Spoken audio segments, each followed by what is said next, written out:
ನಮಸ್ತೆ ಎಲ್ಲರಿಗೂ ಸ್ವಸ್ತಿಸ್ ಕಿಚನ್ಗೆ ಸ್ವಾಗತ. ಇವತ್ತು ಸಿಂಪಲ್ ಆಗಿ ಆಲೂಗಡ್ಡೆ ಸಾಗು ಮಾಡ್ತಾ ಇದ್ದೀನಿ. ಇದಂತೂ ಪೂರಿಗೆ, ಚಪಾತಿಗೆ, ದೋಸೆಗೆಲ್ಲ ಸಖತ್ತಾಗಿರುತ್ತೆ. ಇದು ತುಂಬ ಸಿಂಪಲ್ ಮಾಡೋದು. ಇದಕ್ಕೆ ಬೇಕಾಗುವ ಸಾಮಗ್ರಿಗಳನ್ನು ನೋಡ್ಕೊಂಡು ಬರೋಣ. ಮೊದಲೊಂದು ಕುಕ್ಕರಿಗೆ 1 ಕಪ್ಪಷ್ಟು ನೀರನ್ನು ಹಾಕಿ ಅದಕ್ಕೆ 4 ಮೀಡಿಯಮ್ ಸೈಜ್ ಆಲೂಗಡ್ಡೆನ ಚೆನ್ನಾಗಿ ಕ್ಲೀನ್ ಮಾಡಿ ಸಿಪ್ಪೆ ತೆಗೆದು 3 ಸೀಟಿ ಹಾಕಿ ಬೇಯಿಸ್ಕೊಳ್ತಾ ಇದ್ದೇನೆ.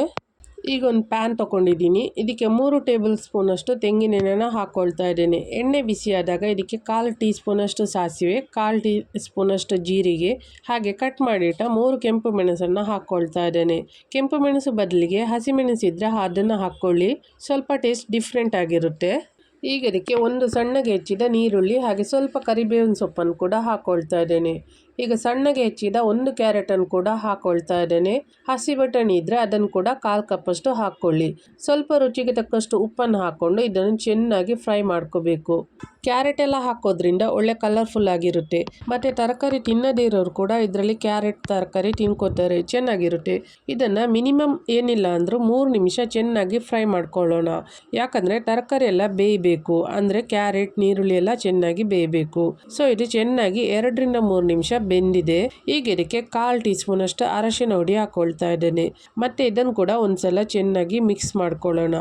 ಈಗ ಅರ್ಧ ಕಪ್ ನೀರಿಗೆ 1 ಟೇಬಲ್ ಚಮಚ ಕಡಲೆ ಹಿಟ್ಟನ್ನು ಹಾಕಿ ಕಲಿಸ್ಕೊಂಡು ತರಕಾರಿ ಮಿಶ್ರಣಕ್ಕೆ ಹಾಕ್ಕೊಳ್ಬೇಕು. ಈ ಕಡಲೆ ಹಿಟ್ಟು ಹಾಕುವಾಗ ಸ್ಟವನ್ನು ಸಿಮ್ಮಲ್ಲಿ ಇಟ್ಕೊಳ್ಳಿ.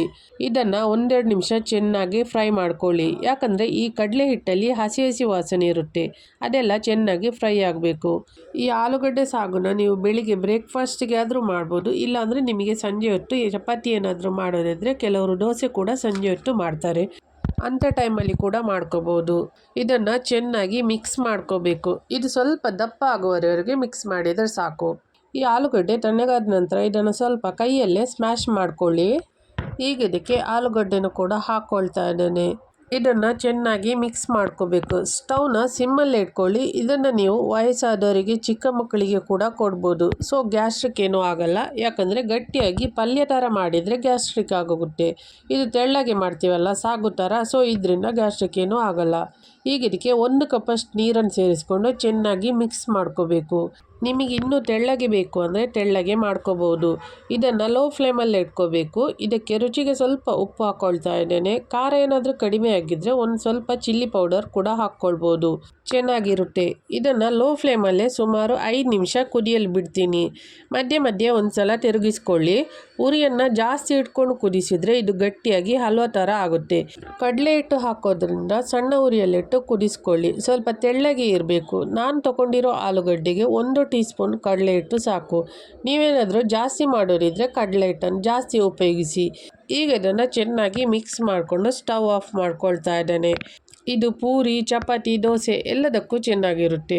ನಾನಿವತ್ತು ಈ ಆಲೂಗಡ್ಡೆ ಸಾಗುಗೆ ಅಂತೇಳಿ ಚಪಾತಿ ಮಾಡಿದ್ದೀನಿ, ಇದರ ಜೊತೆ ಸರ್ವ್ ಮಾಡ್ತಾ ಇದ್ದೀನಿ.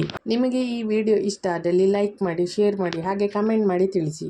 ಹಾಗೆ ನನ್ನ ಚಾನಲ್ಗೆ ಸಬ್ಸ್ಕ್ರೈಬ್ ಮಾಡೋದನ್ನು ಮರಿಬೇಡಿ. ಮುಂದಿನ ವಿಡಿಯೋದಲ್ಲಿ ಸಿಗೋಣ. ಧನ್ಯವಾದಗಳು.